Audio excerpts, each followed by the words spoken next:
नमस्कार, मैं हूं आपके साथ आस्था कौशिक। राम नाम पर एक बार फिर सियासी संग्राम छिड़ गया है। कुछ कट्टर मुस्लिम नेता सुप्रीम कोर्ट के फैसले को भी कबूल नहीं कर पा रहे हैं और मुसलमानों को भड़काने की कोशिश कर रहे हैं, जिसमें सबसे आगे खुद को बैरिस्टर बताने वाले असदुद्दीन ओवैसी शामिल हैं। उन्होंने न सिर्फ चुनावी मंच से मुसलमानों को भड़काया, बल्कि सुप्रीम कोर्ट के फैसले को भी नजरअंदाज कर दिया, जिस पर अब साधु संत खफा हो गए हैं। आपको रिपोर्ट दिखाते हैं।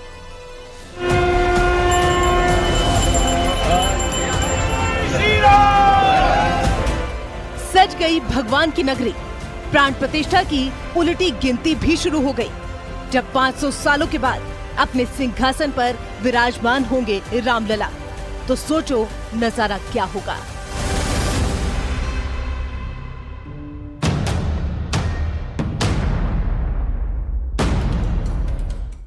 लेकिन उससे पहले शुरू हो गई है बयानबाजी, भड़काऊ बोल और उठने लगी मस्जिदों की आवाज।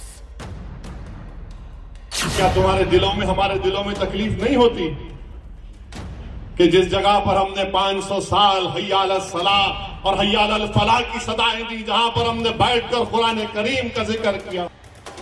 ये है ओवैसी, जो वकालत की पढ़ाई कर चुके हैं, जो खुद को बैरिस्टर समझते हैं, लेकिन ये अब राम राज्य में नफरत का बीज बो रहे हैं, मुस्लिमों को भड़का रहे हैं और कह रहे हैं अभी भी वक्त है, मस्जिदों को बचा लो, खानदान को बचा लो, नौजवानों, मोहल्ले को बचा लो।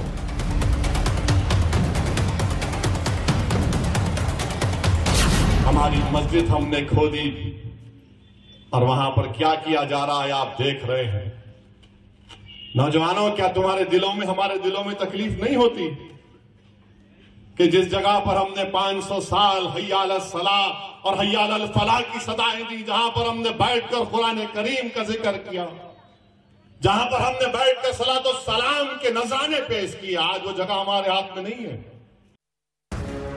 इसमें ना कोई शक है और ना ही कोई शंका, क्योंकि जहां प्रभु राम भव्य मंदिर में विराजमान होने वाले हैं, उस राम जन्मभूमि पर फैसला किसी राजनीतिक पार्टी, किसी सरकार ने नहीं, बल्कि न्याय के मंदिर ने सुनाया था। सुप्रीम कोर्ट ने 9 नवंबर 2019 को अयोध्या के राम मंदिर मामले पर अपना फाइनल फैसला सुनाया था और तत्कालीन सीजेआई रंजन गोगोई की अध्यक्षता वाली विशेष बेंच में justice Sharad Arvind, justice DY Chandrachud अब सीजेआई हैं, जस्टिस अशोक भूषण और जस्टिस अब्दुल नजीर शामिल थे।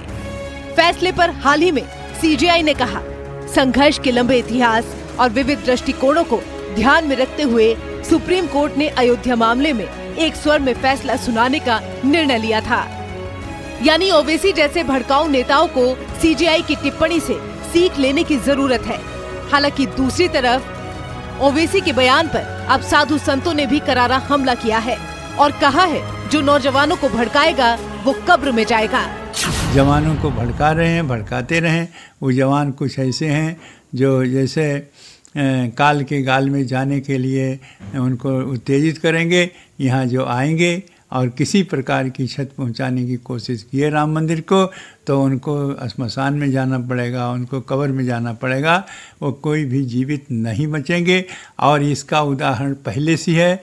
यहाँ 5 ऐसे आतंकवादी आए थे जो यहीं हमारे जवानों ने उनको ढेर कर दिया और उनको कब्रिस्तान पहुँचा दिया। इसीलिए कोई भी अब राम मंदिर के विषय में जो तो विरोध में सोचता है और यहाँ आने का साहस करता है, तो वो यहाँ नहीं आएगा, वो सीधे कब्रिस्तान में जाएगा। इसलिए ओवैसी जी आप समझ लें, जब अयोध्या में श्री राम जन्मभूमि पर राम मंदिर का प्राण प्रतिष्ठा हो रही है, तो इनके प्राण निकल रहे हैं। इनको लग रहा है कि ये क्या हो गया, हमने तो जो सोचा नहीं था, हमने तो भय भ्रम का माहौल पैदा करके अपनी सियासत की दुकान चलाई थी। तो इन लोगों को एक बात अब समझना चाहिए, वक्त बदला है, माहौल बदला है और इस तरह के कम्युनल कारीगरों का वक्त जो है वो पूरी तरह से खत्म हो चुका है। चाहे ओवैसी हो या फिर बर्क, अब संतों को, राम भक्तों को फर्क नहीं पड़ता, क्योंकि 500 सालों का इंतजार अब साकार हो रहा है।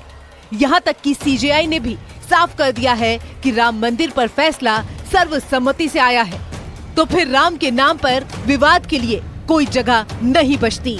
Bureau report, news 18। उधर राम मंदिर के न्योते को लेकर समाजवादी पार्टी के सांसद एसटी हसन ने कहा कि प्राण प्रतिष्ठा में जाना या ना जाना हर किसी का निजी मसला है। राम का मुसलमान भी एहतराम करते थे। पर्सनल वो है कि वो न्योता दिया गया, वो जाएं या ना जाएं, इमाम शहर या हमारे सब धार्मिक हेड होते हैं, तो ये तो उनके ऊपर है, जाएंगे या नहीं जाएंगे।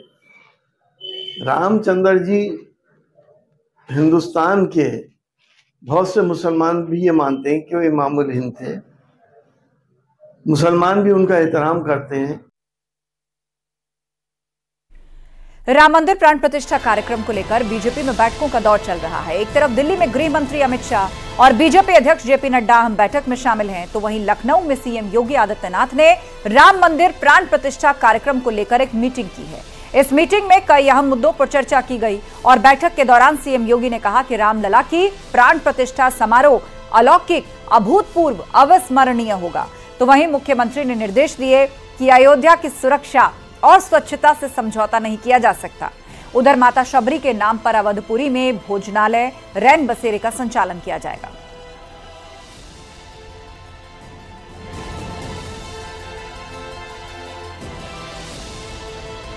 तो रामकाज को लेकर दिल्ली से लखनऊ तक बैठकें लगातार जारी हैं। सीएम योगी ने भी बैठक की। इसके अलावा दिल्ली में गृह मंत्री अमित शाह, बीजेपी अध्यक्ष जेपी नड्डा की बैठक हुई, जिसमें रामलला की प्राण प्रतिष्ठा की तैयारियों से लेकर के भक्तों को किस तरह से दर्शन करवाए जाएंगे आगे, इन तमाम पहलुओं पर चर्चा की गई।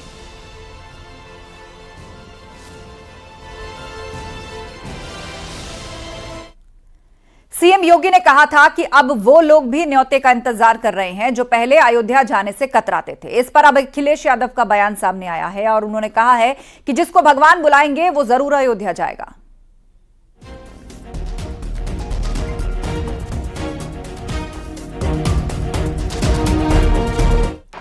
22 जनवरी के बाद जाकर के थोड़ा अयोध्या धाम को देखिए, आपको त्रेता युग याद आ जाएगा। और यही नहीं, सड़क मार्ग से जोड़ लिया गया, रेल मार्ग से जोड़ लिया गया, वायु मार्ग से भी जोड़ लिया गया और जल मार्ग से जोड़ने की कार्रवाई भी हमारी प्रारंभ हो गई है। एक नए भारत का दर्शन हो रहा है। आज देखिए, अयोध्या जाने में जो लोग संकोच करते थे, अयोध्या का नाम लेने में जिनको संकोच होता था, आज वे भी कहते हैं कि हमें भी निमंत्रण मिलेगा तो हम भी जाएंगे। ये परिवर्तन है, यही परिवर्तन है। कम है और भगवान से बड़े मुख्यमंत्री नहीं हो सकते। भगवान से बड़े कोई भी नहीं हो सकता, हम भी नहीं, आप भी नहीं, ना मुख्यमंत्री जी। और भगवान जिसको बुलाएंगे वो अपने आप दौड़ा चला जाएगा। और ये भी सही है कि भगवान किसको कब बुला ले ये भी किसी को नहीं पता। आईएनडीआईए गठबंधन में अब सीट शेयरिंग पर माहौल टाइट हो चुका है। अखिलेश यादव कांग्रेस को 2 से ज्यादा सीट नहीं देने का मन बना चुके हैं, तो वहीं अब आम आदमी पार्टी भी कांग्रेस पर तंज कस रही है। वहीं दूसरी ओर विपक्षी गठबंधन में संयोजक की लड़ाई भी जारी है। आपको एक रिपोर्ट दिखाते हैं।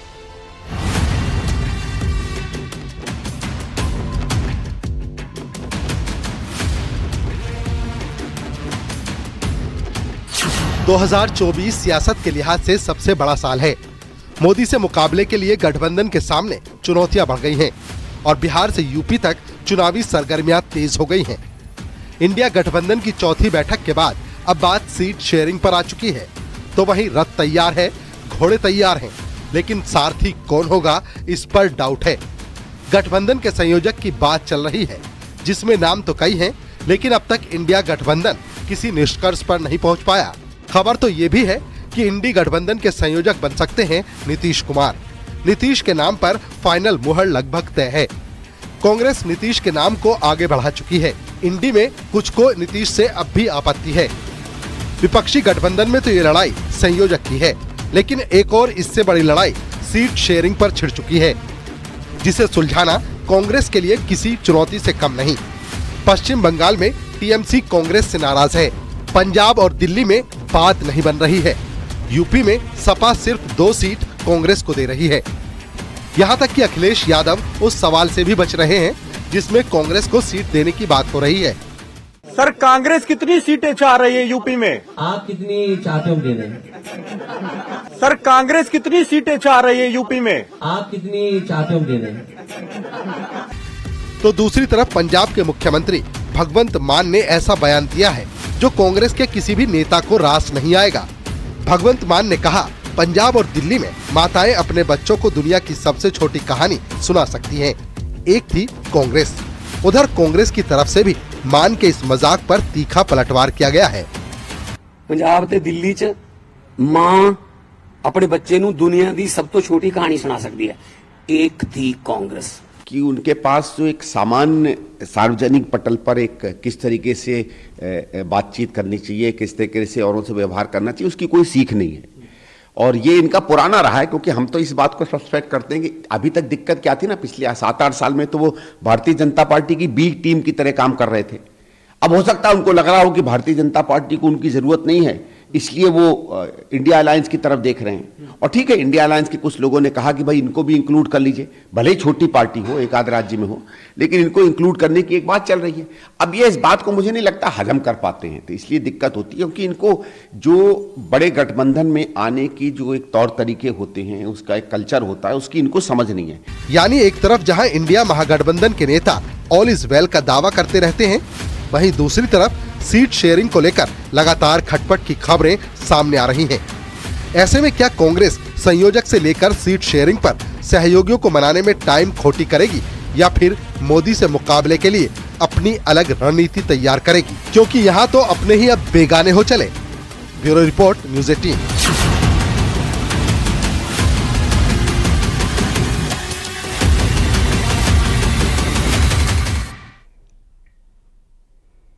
और सूत्रों के हवाले से इस वक्त बड़ी खबर मिल रही है। लोकसभा चुनाव की बैठक में नया नारा तय हुआ है। अब की बार 400 पार, तीसरी बार मोदी सरकार। बीजेपी ने लोकसभा चुनाव के लिए तय किया है नारा। बीजेपी ने राज्य, लोकसभा और विधानसभा स्तर पर संयोजक और सह संयोजक भी तय किए हैं और बहुत जल्द लोकसभा क्लस्टर्स में शुरू हो जाएंगे। प्रधानमंत्री, गृह मंत्री, रक्षा मंत्री और बीजेपी अध्यक्ष जेपी नड्डा के भी दौरे। पवन गौड़ हमारे साथ फोन लाइन पर हैं। पवन, बताइएगा मंथन में क्या मुख्य बातें निकलकर सामने आई? देखिए, आज लोकसभा चुनाव की तैयारियों को लेकर बीजेपी की बड़ी बैठक, तमाम जो बड़े नेता थे पार्टी के, चाहे वो संगठन मंत्री सुनील बंसल हो, राष्ट्रीय संगठन महामंत्री जो क्या कहते हैं बीएल संतोष हो, तमाम नेता इस बैठक में शामिल हुए। केंद्रीय मंत्री भूपेंद्र यादव, अश्विनी वैष्णव, सब लोग इस बैठक में शामिल थे। तो उसके साथ में लोकसभा चुनाव में किस तरह से जीत दर्ज करनी है, उन सब विषयों को लेकर चर्चा हुई। उसके साथ साथ आज जो बैठक में एक बड़ा नारा पार्टी ने तय कर लिया है और उन्होंने अब की बार जो नारा था पिछली बार के फिर एक बार मोदी सरकार, उसको बदलकर इस बार कर दिया है। अब की बार 400 पार, तीसरी बार मोदी सरकार। यानी कि अपने लिए बीजेपी ने एक नया लक्ष्य तय कर लिया है, यानी 400 सीट के बाद 400 प्लस सीट जीतने का बीजेपी ने लक्ष्य तय कर लिया है और उसी के हिसाब से स्लोगन तय किया है, अब की बार 400 पार, तीसरी बार मोदी सरकार। इसके साथ साथ उस बैठक में जो तमाम जो राज्य हैं, उनके राज्य स्तर पर, लोकसभा स्तर पर और विधानसभा स्तर पर संयोजक और सह संयोजकों की नियुक्ति कर दी गई है।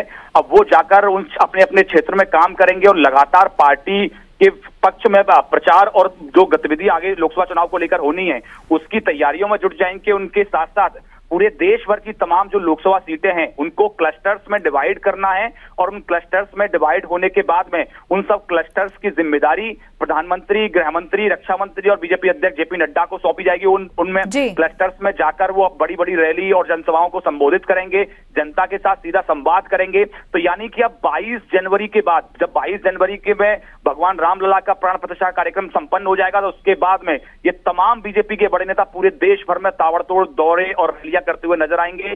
बीजेपी ने अपने लिए ये एक बार नया स्लोगन तय कर लिया है, अब की बार 400 पार। बिल्कुल, आप हमारे साथ बने रहिए पवन, आपसे चर्चा लगातार जारी रहेगी।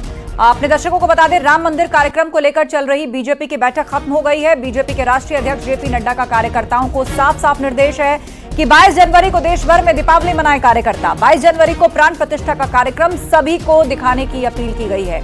25 जनवरी से 25 मार्च तक बीजेपी की मुहिम है। बूथ लेवल कार्यकर्ताओं को राम मंदिर दर्शन कराएगी बीजेपी। एक दिन में करीब 50,000 लोगों को राम मंदिर का दर्शन कराएगी। पवन गौड़ हमारे साथ है। पवन, बैठक में चर्चा हो रही थी कि आम जनता को किस तरह दर्शन कराए जाएं। ये खबर चल रही थी कि इस बात पर मंथन हो रहा है, लेकिन यहां तो बूथ स्तर पर अपने कार्यकर्ताओं को बड़ी संख्या में राम मंदिर ले जाने का बीड़ा बीजेपी उठा रही है। इसे किस तरह, इस फैसले को क्या रणनीतिक रूप से देखना चाहिए? देखिए, जैसे कि हम लगातार अपने दर्शकों को बताते आ रहे हैं कि बीजेपी लोकसभा चुनाव से पहले पूरे देश भर का माहौल जो है उसको राममय कर देना चाहती है, और ये उसी के तहत ये रणनीति तैयार की जा रही है कि पूरे देश भर के तमाम लोकसभाओं से बीजेपी 2000 से 5000 कार्यकर्ता और जनता को बीजेपी जो है वो रामलला के दर्शन अयोध्या ले जाकर कराने वाली है। उसको लेकर आज रणनीति और मंथन किया गया। पूरे किस तरह से कहां से लोग जाएंगे, कौन कौन उनकी जिम्मेदारी उठाएगा, किस तरह से तैयारियां पूरी की जाएंगी, उस सब विषय को लेकर ये साफ तौर पर निर्देश है बीजेपी अध्यक्ष जेपी नड्डा के द्वारा कि 22 जनवरी को जो है वो पूरे देश भर में दीपावली जैसा कार्यक्रम और माहौल तैयार करना है। उसके अलावा सब लोगों को किसी के साथ भेदभाव नहीं होना चाहिए। जो भी लोग तैयार हों ऐच्छिक रूप से, उन सबको जाकर अयोध्या ले जाकर दर्शन कराना है। तकरीबन 50,000 लोगों के प्रतिदिन अयोध्या में ठहरने की व्यवस्था बीजेपी के द्वारा कराई जाएगी, यानी कि पूरे देश भर से एक दिन में 50,000 लोगों को दर्शन कराने की व्यवस्था बीजेपी 25 जनवरी से 25 मार्च तक। बिल्कुल, और ये लगभग जो 2.5 से 3 महीने का वक्त रहेगा, उसमें बूथ लेवल कार्यकर्ता मंदिर के दर्शन करेंगे और हर दिन 50,000 लोगों का मंदिर में दर्शन हो, ये सुनिश्चित करेंगे। बहुत शुक्रिया अपडेट के लिए पवन। और खबरों में आगे बढ़ते हैं। वाराणसी में पर्यटक पुलिस चौकी खोलेगी सरकार। 3 नए पर्यटक पुलिस चौकी की तैयारी में है सरकार। काशी में पर्यटकों की बढ़ती संख्या के लिए प्लान तैयार किया गया है। अस्सी घाट से लेकर नमो घाट, स्वर्ववेद मंदिर के लिए भी प्लान तैयार किया गया है। तो वाराणसी में पर्यटक पुलिस चौकी खोली जाएगी। 3 नए पर्यटक पुलिस चौकी खोलने की तैयारी में है सरकार। दरअसल काशी में पर्यटकों की संख्या बढ़ती जा रही है और उसी को ध्यान में रखते हुए ये प्लान तैयार किया जा रहा है। अस्सी घाट से लेकर नमो घाट और यहां तक कि स्वर्ववेद मंदिर के लिए भी प्लान तैयार किया गया है, क्योंकि यहां पर सबसे ज्यादा पर्यटक आते हैं। ये जगहें आकर्षण का केंद्र हैं और इसीलिए वहां पर पुलिसिया व्यवस्था दुरुस्त रहे, उसकी तैयारी सरकार कर रही है। शामली के कांधला थाना क्षेत्र के दिल्ली नेशनल हाईवे मार्ग पर पुलिसकर्मी के साथ गाड़ी हटाने को लेकर मारपीट की गई। पालिका कर्मचारी पर मारपीट करने का आरोप लगा है। पालिका कर्मचारी द्वारा किए गए अभद्र व्यवहार, हाथापाई के मामले में पुलिस ने कार्रवाई करते हुए पालिका कर्मचारी को जेल भेज दिया। गाड़ी यूपी 16 CP 8786 सड़क पर खड़ी किया था और वहां पे हमारे सब इंस्पेक्टर थे मोहम्मद अली और रवि कुमार कांस्टेबल। इन्होंने रवि कुमार कांस्टेबल ने उनको जब गाड़ी खड़ी किया था तो गाड़ी के चालक को उन्होंने रोड पे गाड़ी खड़ा करने से मना किया। तो उनके जो चालक हैं आरिफ, सनाब, सलीम, जो नगर पालिका में लिपिक के पद पर कार्यरत हैं, वो कांस्टेबल के साथ मारपीट करी और दरोगा जी के साथ भी अभद्र व्यवहार किया। थाना कांधला पे मुकदमा पंजीकृत किया गया। और रुकेंगे ब्रेक के लिए। खबरों का सिलसिले में 2 अंतर्राज्यीय गिरोह के शराब तस्करों को गिरफ्तार करने में सफलता हासिल की है। उनके कब्जे से एक ट्रक में लोड 690 पेटी में कुल 6120 लीटर अवैध अंग्रेजी शराब को बरामद किया गया। इस शराब की अनुमानित कीमत 80 लाख रुपए बताई जा रही है। तो वहीं पुलिस ने कूट रचित नंबर प्लेट की एक ट्रक, 3 मोबाइल फोन और फर्जी बिल्टी के साथ नगद 24,000 रुपए भी बरामद किए हैं। 4:30 बजे देखिए, थाना चौपन पुलिस की टीम ने और आबकारी की टीम ने चेकिंग के दौरान एक ट्रक को पकड़ा है, जिसमें 6120 लीटर अवैध शराब पुलिस को बरामद हुई है, जिसकी मार्केट वैल्यू 75 से 80 लाख है। ये शराब पंजाब में बेचने के लिए बनाई गई थी और इसको पंजाब से अवैध परिवहन करके 2 लोग हैं, बलविंदर और सूरज, ये लेके उसको झारखंड रांची में इनको डिलीवर करना था। और वहां पर इनके द्वारा बताया गया कि इससे पहले भी ये लोग डिलीवर किए हैं और अच्छा खासा मुनाफा इसमें मिलता है। इस तरीके के एक अंतर्राज्यीय तस्कर को हमने आज पकड़ा है। उन्नाव में आज गंगा घाट के नीचे रेती में एक महिला बदहवास हालत में पड़ी मिली। महिला के पैर और शरीर में चोट के कई निशान थे। महिला ने बताया कि वो बिहार प्रांत के सिवान जिले की रहने वाली है और ट्रेन से जा रही थी, तभी रास्ते में उसे चलती ट्रेन से फेंक दिया गया। ठंड के कारण महिला की हालत गंभीर देखकर सूचना पर पहुंची पुलिस ने उसे जिला अस्पताल में भर्ती करवाया। उम्र 45 साल थी और महिला जो थी कॉन्शियस थी, लेकिन बता रही थी कि वो पुल के किनारे उसने कुछ पड़ी हुई मिली, लेकिन यहाँ कॉन्शियस स्टेट में आई थी। मैंने उसको भर्ती कर दिया, उसकी चोटी वगैरह नोट करके पुलिस को सूचना भिजवा दी। और रुकेंगे एक ब्रेक